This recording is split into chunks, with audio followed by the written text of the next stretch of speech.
Buenas tardes de nuevo con ustedes, programa Calle Libertad. Hoy tenemos con nosotros a Fernando Sicre Gilabert. Él es inspector de trabajo, pero es muchas más cosas. Y sobre todo es una persona con conocimientos, con fundamentos, estudiosa y que no ha perdido el tiempo, porque ahora veremos las cosas que ha hecho en la vida. Ahora mismo escribe una columna semanal en La Voz, entre otras cosas, ha sido profesor en la universidad y, en fin, vamos a hablar un poco de su trayectoria desde que lo entrevisté la última vez, que hace ya la friolera de 12 años, y vamos a hablar un poco de Cádiz, de España y todo eso. Fernando, pues muchísimas gracias por venir. Muchas gracias. Bueno, la última vez ya he dicho que hace 12 años. Tú sigues en activo como inspector de trabajo. Sí. Bien. Y sigues en activo como inspector de trabajo, pero también haces más cosas. Bueno, hago lo que puedo. Que mucho, en realidad, pero vamos, hago lo que puedo. Pero ¿La universidad lo dejaste? Sí, lo dejé hace tiempo. Mi única actividad docente actualmente es la de preparar a futuros inspectores de trabajo y nada más. Lo que pasa es que sí he tenido un vínculo directo, de manera habitual y ordinaria, por mis estudios, con la docencia y con las dos materias que yo más o menos me he dedicado profesionalmente, que es la economía y el derecho. Yo en los últimos años he escrito 12 libros de derecho del trabajo y seguridad social, fundamentalmente, algunos con algunas cuestiones relacionadas con la economía, pero fundamentalmente en el ámbito del derecho. Fernando, ¿tú hiciste derecho y economía, o derecho o economía? No, yo hice económica. Sí. Cuando estaba en segundo de económica comencé primero de derecho también. Terminé económica, no tenía terminado derecho, oposité, estuve 4 años opositando. Cuando ya fui inspector de trabajo terminé derecho y ya con el tiempo pues hice los doctorados de derecho y de economía y posteriormente estudié historia, ciencias políticas y filosofía. O sea, tienes la licenciatura en historia, en ciencias políticas y en filosofía, que he presentado ahora hace una semana el trabajo de fin de grado, que ya con eso concluyo esa carrera. Bueno, pues algo sabes. Sí. No, a mí me congratula mucho, porque traer a personas que tienen fundamento, que han estudiado, que saben, ¿no? Porque, no, hombre, sin despreciar a nadie, pero en la vida política, por ejemplo, no es frecuente, desgraciadamente, pues en España. No, está claro. ¿Verdad? Tú has sido político, aunque no sé si llamarlo así, porque tú has fue estado un tema circunstancial. Un episodio, sí. Yo nunca pensé en No. serlo. Bueno, fue un momento determinado que, bueno, personalmente me ha venido bien como en mi formación como persona, pero que no me gustó. Sí, ya, no te ni me gustó la gustan los experiencia. políticos, ni Sí. me gusta la política tal como está planteada por los políticos en España. Sí. No. Es verdad, es verdad. ¿Crees que la política en parte está degradada porque los políticos se deben jerárquicamente a quienes lo nombran para representar a los ciudadanos? ¿No sería mejor? Bueno, hay una contradicción en la propia Constitución, en donde se dice que la soberanía reside en el Parlamento y el diputado, el senador, representa la soberanía nacional, no representa a su partido. Lo que pasa que es verdad que con unas listas cerradas, en la práctica, que en el Senado es unas listas abiertas pero circunstanciales, que no tienen mayor consideración de ser abiertas, a quien se vota normalmente es al partido. Es verdad que en la política local es diferente, muchas veces se vota a la persona, siempre y cuando sea conocida, porque yo realmente el 95% de las veces yo no conozco a quién estoy votando, digo su currículum, no los conozco, y quizás porque no les interesa que sean conocidos, se amparan y se parapetan en las siglas del partido, ¿no? Eso está mal. Y las listas tienen que ser absolutamente abiertas. Y quizá eso conllevaría el cambio de la circunscripción electoral. Bueno, pues yo entiendo que habría que cambiarla entonces. Claro. Hablamos, si te parece, un poquito de Cádiz. Yo creo que hay una buena noticia para Cádiz, que es el turismo. Esto no está como hace 10, 15 años, esto ha cambiado de una manera tremenda, pero quizá también hay malas noticias. No sé cómo lo ves, qué es lo que ves desde los últimos años positivo y qué tema vivienda, por ejemplo, es complicado, pero bueno, vamos a hablar de vivienda, si te parece. Bien. Bueno, la vivienda, la Constitución establece de manera clara. Lo que pasa es que no es la intención o como la gente o mucha gente lo interpreta, que todos tenemos derecho a una vivienda. Bueno, eso es un derecho en abstracto. La ley lo que tiene es que facilitar las cosas para que tengamos derecho a una vivienda, pero el Estado no tiene que otorgar una vivienda a nadie, en principio. Hay que facilitar los medios, hay que facilitar que la legislación sea una legislación correcta, que sea segura. Hay que facilitar que el suelo disponible para crear vivienda sea posible. Eso está en manos de los ayuntamientos, está en manos al final en manos de los políticos, que restringen la oferta. Si restringen la oferta. Es complicado que sea asequible una vivienda. Por lo tanto, mire, cuando gobernó el Partido Popular con Aznar, recuerdo que se invirtió un poco la filosofía de la ley de suelo. Es decir, que todo lo que no está prohibido es que está permitido. Actualmente es al revés, lo cual no tiene sentido, es absurdo.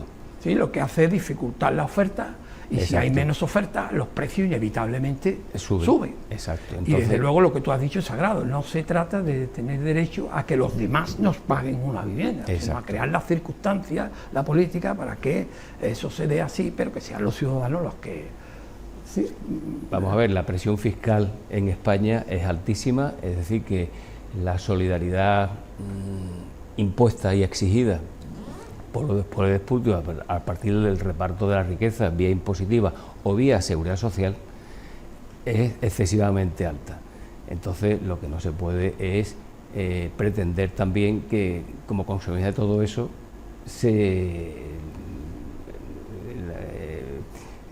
al final la política consista en crear personas limitadas en el acceso a sus propios derechos. ¿Hay un derecho a la vivienda? Sí, pero ¿el Estado tiene que otorgar tu vivienda? No. No. En Cádiz hay limitación de suelo, pero sobre todo Cádiz es muy atractiva, tiene mucha demanda, porque San Fernando también tiene limitación de suelo, precios más bajos, hay más. Cádiz parece más atractiva a los demandantes, entonces la única manera de bajar precios sería aumentar la oferta. Nosotros antes hablábamos, yo te comentaba que a mí nadie me había opuesto una razón, puede haberla, de peso para no rellenar el istmo. Esto es un anatema en Cádiz, pero tú me habías dicho que en su momento propusiste otra solución que a mí me ha parecido atractiva. Bueno, no es que yo propusiera esa solución, sino que yo en el pasado, hubiese intentado la unión administrativa de los municipios de Cádiz y Puerto Real. Cádiz está colmatado superficialmente y, sin embargo, Puerto Real es casi infinito. Hay un ejemplo que no está relacionado con la vivienda, pero sí con el suelo industrial, que es la famosa Jaleta. La famosa Jaleta era un disparate el pensar en un sitio donde se sabía positivamente que iba a haber problemas legales, porque a fin de cuentas era terreno de marisma y por lo tanto iba a haber problemas, cuando 4 kilómetros más para allá, y teniendo en cuenta que existe la autovía de los puertos, había un acceso con superficie ilimitada para hacer el polígono industrial que uno hubiese querido. Entonces, ¿por qué se buscan las soluciones complejas?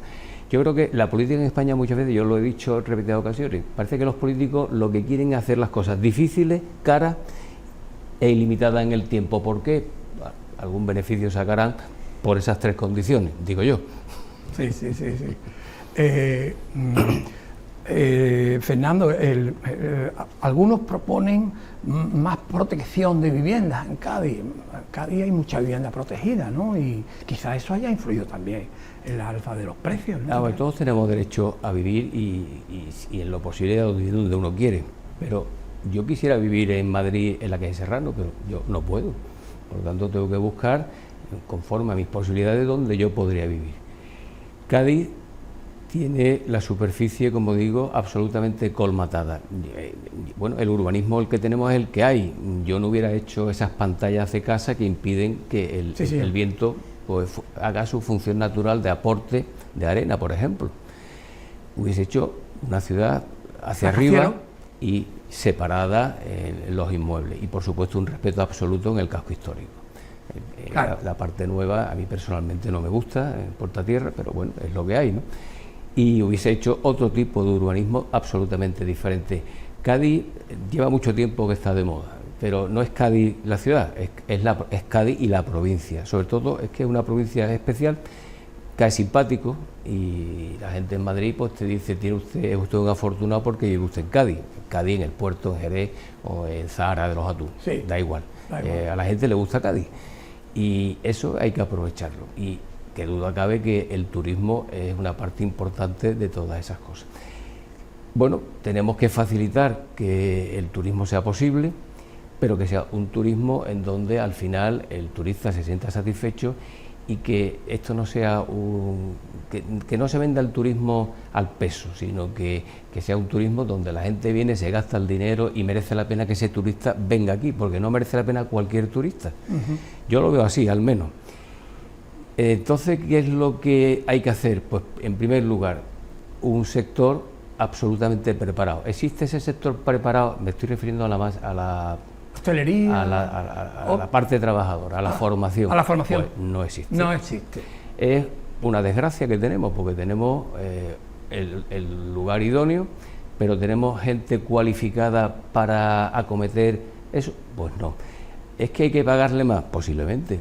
Pues que el convenio colectivo, a fin de cuentas, en donde normalmente se articula la determinación de la masa salarial, pues se suba, porque es verdad que ese camarero es duro, y ese cocinero también, los horarios, los días, mucho tiempo en pie, en fin, es duro. Bueno, pues hay que pagarlo, y si hay que pagarlo, pues hay que llegar a un consenso para que sea atractivo para la gente trabajar. Pero si la pregunta que me hacen, ¿está la gente suficientemente cualificada en la provincia en general para trabajar en la hostelería? Yo rotundamente digo que no. Es cierto, por ejemplo, en Cádiz ciudad hay una oferta gastronómica fantástica en los últimos tiempos. Bueno, en Cádiz, en el puerto, en Jerez, en la provincia en general. Los chefs que aparecen en los periódicos, esto parece que son como la liga de fútbol, que son unos seres estratosféricos que se disputan, en fin. Eso es bueno, pues claro que es bueno. Pero bueno, es cierto que después lo que va detrás no lleva la misma sintonía que estos señores que emprenden y que son empresarios y que montan negocios de estas características, ¿no? Falta formación y falta que la gente quiera también trabajar en ese sector, pero que es muy importante, que duda cabe para la provincia de Cádiz, es fundamental. Fundamental. Fernando, no sé, tampoco soy un especialista, no sé cómo ve, pero creo que hay una buena gestión ahí en el puerto, en el muelle de Cádiz actualmente, con la expansión, etcétera. Tuvimos un ayuntamiento anterior, en mi opinión no hizo nada, pero eso quizás tuvo una cosa buena, que es que ahorramos algo, no nos endeudábamos más. ¿Tú cómo ves eso? El ayuntamiento anterior, lo que se está haciendo en el puerto ahora. Bueno, es que ha planteado dos cosas. Sí, dos cosas distintas. Una es la deuda y otra cosa es la actividad. Sí. La deuda, yo soy contrario a que exista deuda, absolutamente. A mí me parece inmoral. Absolutamente. Salvo que se considere que son estabilizadores automáticos que saltan como consecuencia de una situación de crisis. Y ya no me refiero a la ciudad de Cádiz, en general España está creciendo, no se puede admitir que exista déficit público y que se siga acumulando la deuda. Ayer salía en la prensa económica la situación de deuda, que son 1.600.000 millones de euros. ¿Cómo se va a pagar eso? Aquí nos jactamos, el gobierno actual se jacta del crecimiento. Pues ese crecimiento se está haciendo de manera ilusoria conforme al déficit. Bueno, pues eso es absolutamente inmoral. Inmoral. Eso lo tendrán que pagar nuestros nietos. O los nietos o los bisnietos. Y los bisnietos. Sabrá Dios quién tiene que pagar. Y segundo, la segunda pregunta que me hacías era... sí, el muelle, el puerto de Cádiz. Vamos a ver. La ciudad de Cádiz, hasta ya pasado la época de la crisis del petróleo en los años 70, vivía casi de espalda al mar, básicamente porque el muelle era secundario en Cádiz, porque lo importante eran los astilleros.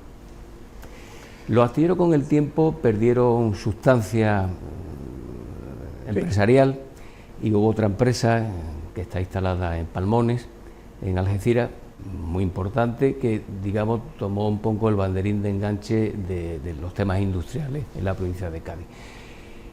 La única empresa pública que sigue existiendo en Cádiz es Navantia, y Navantia sigue siendo pública porque no vale nada contablemente, o sea, nadie la compraría. Es verdad que bueno, tiene una parte que es una situación estratégica, pero no todas las construcciones que se hacen en Navantia son estratégicas. Yo no soy partidario de que existan empresas públicas, porque si existen empresas públicas es porque el sector privado no las quiere es porque la proyección futura de los supuestos beneficios no existen. Eso así se catalogan las empresas y se determinan sus precios, a efectos, sobre todo a efectos bursátiles, ¿no? Bueno, pero es verdad que Astilleros de Cádiz en reparaciones se ha convertido en una empresa importante, muy importante. Significa que es que ha habido un cambio, gracias a Dios, importante de gestión. El grupo, bueno, la parte, digamos, anexa a la defensa, funciona de manera estratégica, conforme a la defensa, pero realmente yo creo que el otro día leía en la prensa que la acción sindical, porque no hay carga de trabajo. Yo es que estoy convencido que si los mares se secaran, seguiríamos con astilleros abiertos y los sindicatos protestando porque ni barco. Mire usted, eso es un oxímoron porque es una contradicción, ¿no? Pero bueno, eso es lo que hay. Y Fernando, la expansión del muelle que está haciendo Teófila... Sí, la expansión... el problema es que Cádiz no ha vivido nunca frente al mar. Y además yo creo que hay que reorganizar todo esto, porque el tema de los cruceros, yo estoy absolutamente de acuerdo. Yo creo que Cádiz perdió el momento, era en aquel entonces teniente alcalde, se intentó, había muchísimos inversores queriendo instalarse en Cádiz para una oferta hotelera entre 4 y 5 estrellas, por supuesto todo privado, que hubiese sido un poco la antesala de, no ya de los cruceros que van y vienen y que atracan por las mañanas y desatracan por las noches para seguir rumbo, sino que sería punto de inicio y de partida, pero que, salvo que contemos con toda la provincia, no tenemos capacidad hotelera para asumir. ¿Por qué se perdió ese momento de haber? Bueno, eso necesitaríamos 2 o 3 programas que, si usted quiere, yo se lo explico, pero con el tiempo que tenemos es imposible. Es imposible. Porque le voy a decir una cosa que está anexa con ese tema. Mire, en aquel entonces, hablo sobre el año 2000, 1997, 2000, 2005, es que no recuerdo exactamente la fecha. El Ministerio de Defensa cedió a Cádiz todos los baluartes y todas las fortificaciones que había en Cádiz. ¿Eso es bueno o es malo? Bueno, a priori se supone que es bueno, pero el Ayuntamiento tiene la capacidad, y lo estamos viendo ahora, de gasto, de mantenimiento de todas esas instalaciones. No. Había un proyecto perfectamente diseñado y que tanto el interventor del Ayuntamiento como el secretario del Ayuntamiento entendían que era posible y válido, que era anexar una superficie de esa naturaleza con un bien público, pero que era susceptible de venderse, y unirlo en el destino durante 75 años, porque uno sería en régimen de concesión y el otro en régimen de venta. Y además, con el plan urbano, asignándole que tiene que ser un establecimiento hotelero, no hay capacidad de especulación. Se perdió el plan, se perdió en ese momento la posibilidad. Y eran todo lo que se había heredado de defensa, que es mucho, y mucho dinero que el Ayuntamiento no puede soportar si lo quiere tener en situaciones correctas y adecuadas. Y en cuanto al muelle, bueno, esperemos que el tráfico de contenedores podamos engancharnos. Hay una empresa, son 2 empresas, pero ¿es suficiente ese tráfico? Hombre, con que hay una cuestión ahora mismo, ya no en Cádiz, sino que es que Tangermet en Marruecos se está llevando parte del mercado español. y a unos precios absolutamente ridículos si los comparamos con el coste de la activa en España, concretamente en Cádiz. En aquel entonces, y hablo del año 97 por ahí, se intentó solventar una parte de la sociedad de estiva y no se aceptó, pero uno de los que pusieron pega fueron los propios estibadores. A mí me parecía mal, pero no los de Cádiz, eran los de Algeciras, que se negaban a ajustar la plantilla de Cádiz, pero una cuestión de sentido común, era para que los precios salgan, porque es que son tantas cosas que, claro, el precio de la activa, las empresas, la sociedad estatal tiene un saldo cero, claro, pero ¿por qué? Porque al final los costes de la inactividad más los costes de la actividad tendrían que sumar cero.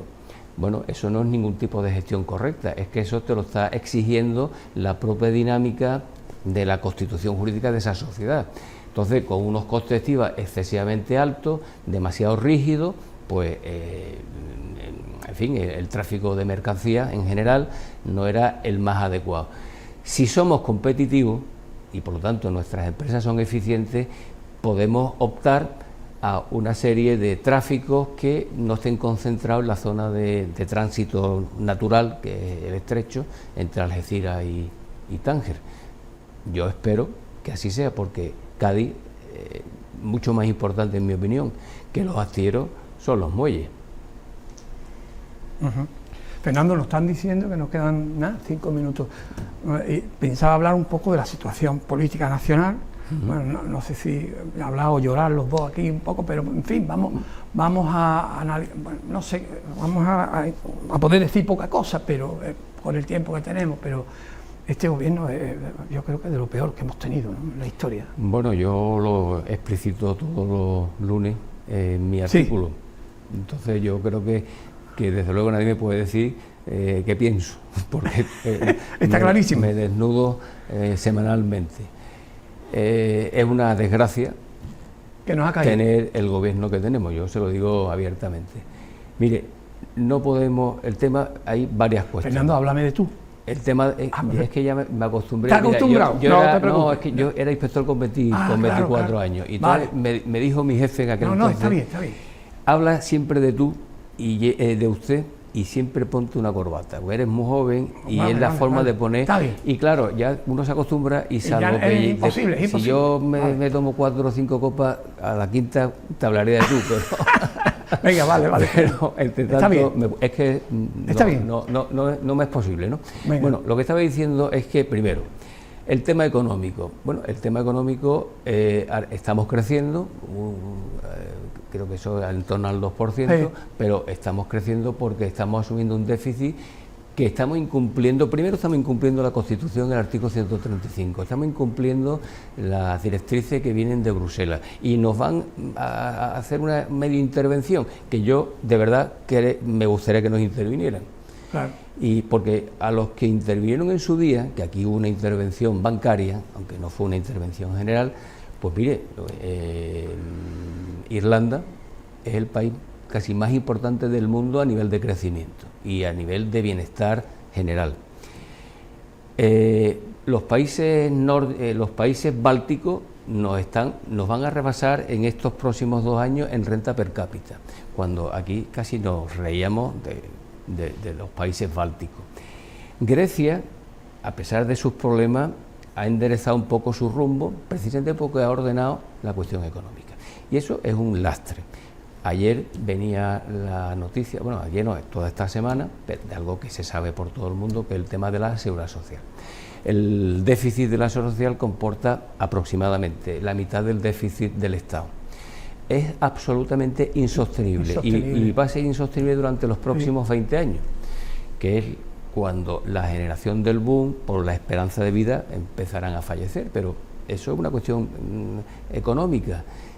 ¿Somos capaces de sostener el sistema? Mire, no es posible. No es posible. Entonces, que la reforma que se hizo en el año 2013, que después no se puso en marcha, el PP la hizo, pero primero puso una situación de puesta en marcha transitoria, que es lo que hace cualquier político, que es que hacen una norma correcta, pero para que la ponga otro.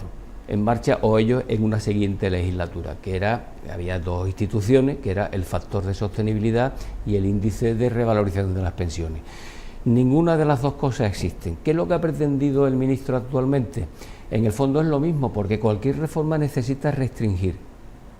Y una de las cuestiones es que necesariamente hay que elevar la edad de jubilación. Yo personalmente cumplo 65 el mes que viene y yo, si Dios quiere, trabajaré hasta los 70.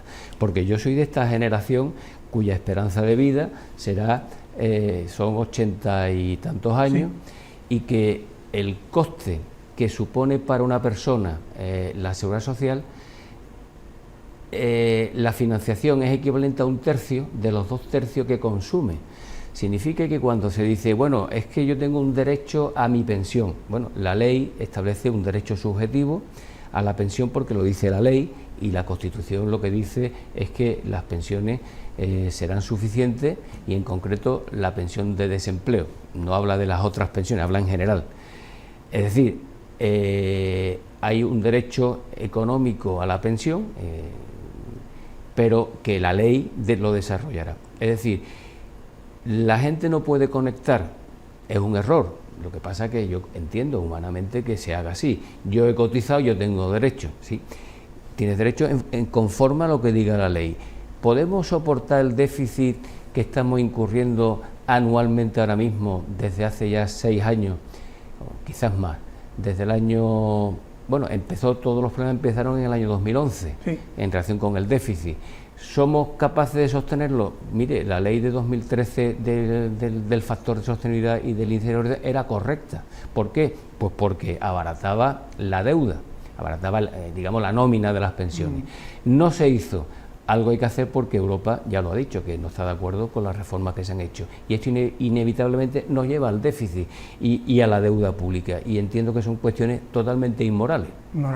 Y encima, creo yo, mi opinión, Fernando, estamos viviendo un proceso de alianza entre el separatismo y, en este caso, no el PSOE, yo le voy a hablar del sanchismo, que están intentando promover un proceso de una suerte de legalidad, pero en realidad de subversión de la Constitución. No sé qué te parecerá a ti con la impunidad del separatismo a cabo del poder político, con los ataques, de soslayo a la monarquía. Yo veo un proceso claro de alianza, que esto viene, me parece a mí, desde el Pacto del Tinel. ¿No te acuerdas cuando decía, ¿cuándo se jodió el Perú? Y decía Zabalita con Varela, ¿cuándo se jodió España? Pues Pacto del Tinel, aquellas fechas del atentado de Atocha, a partir de Zapatero viene este proceso. ¿Cómo lo ves tú eso? Vamos a ver, lo que está claro es que una reforma, la reforma de la forma del Estado requeriría poner en marcha el artículo 186 de la Constitución de reforma, que requiere unas mayorías absolutamente reforzadas, de 2/3, de 3/5, perdón, con que se proponga por parte en ese momento del presidente del gobierno la finalización del periodo legislativo y vuelta un referéndum y otra vez la Constitución, es decir, de 3/5. Yo he estado leyendo en la comisión del Senado, cuando han comparecido en relación con la ley de amnistía, tanto a los catedráticos que son favorables, que son desfavorables a la ley, como a aquellos otros que lo son. Hay de todo, porque en derecho todo es interpretable. Pero hay una cosa que yo creo que la gente tiene que saber, porque no lo dicen, y es que aquellos que entienden que entraría dentro de la Constitución, aparte de los problemas que está planteando la Comisión de Venecia, que lo está diciendo por el tema de las mayorías reforzadas necesarias, que serían convenientes, equiparable en el fondo a la de la reforma constitucional, que la va a plantear después la Comisión Europea. Pero ellos mismos dicen, bueno, es que el legislador, digamos, está legitimado para adoptar cualquier ley. Bueno, si eso fuese así, ¿para qué sirve la Constitución como límite a las demás leyes? ¿Para qué sirve el Constitucional? Es decir, si hay algo que en el fondo no contempla la Constitución, y por lo tanto sería posible, pero es una reforma con tanta importancia que requeriría, y lo ha dicho la Comisión de Venecia, por lo tanto le digo desde aquí al señor Bolaño que está mintiendo, y él es letrado del Banco de España, por lo tanto lo tiene que saber, lo que pasa es que lo sabe y miente. Eso tendría que aprobarse, que se pueda aprobar, bien, pero por la vía de una mayoría reforzada, que sería la misma que aparece recogida en el artículo 186, o sea, de 3/5. Es decir, que y el PP o el PSOE se ponen de acuerdo o no debería de ser posible. Pero lo van a hacer. Nos dicen que acabemos. La oposición ante un tipo de gobierno que lo que está es procurando un proceso un poco de subversión de la Constitución, es muy complicada. Entonces ahí tenemos PP, tenemos Vox. Unos piensan que PP debe absorber Vox, competir, otros piensan que la unidad es mejor. La oposición es muy difícil. ¿Cómo lo ves tú, Fernando? Hombre, yo lo veo que, vamos a ver, yo políticamente me considero liberal y por lo tanto no soy ni del PP ni soy de Vox. Igual que yo. Entonces me veo un poco huérfano, porque tampoco Ciudadanos, con su esquema, era un liberalismo esto social, que es más semejante a la socialdemocracia que a lo que son corrientes estrictamente liberales, que es las que yo más o menos entiendo que me ubico. El PP lo que tiene que ser es claro, y no venir con las medias tintas. Entonces, posiblemente el problema de que haya habido ahora mismo dos partidos de derecha, porque yo entiendo que uno es de centro derecha y en cuestiones económicas el PP es casi socialdemócrata, sí. El otro no es de extrema derecha ni mucho menos, es de derecha. Los que son de extrema izquierda son los que están a la izquierda del PSOE. El PSOE es de izquierda y los otros son extrema izquierda, comunistas. Entonces, si el PP mantuviese un discurso claro, contundente en relación con las cuestiones políticas importantes como es la forma del Estado, la nación, el respeto a la soberanía, el respeto a los derechos, el entender que cuando se traspasen unos límites en relación con el esfuerzo fiscal es una cuestión confiscatoria, vos no tendría sentido. Tanto.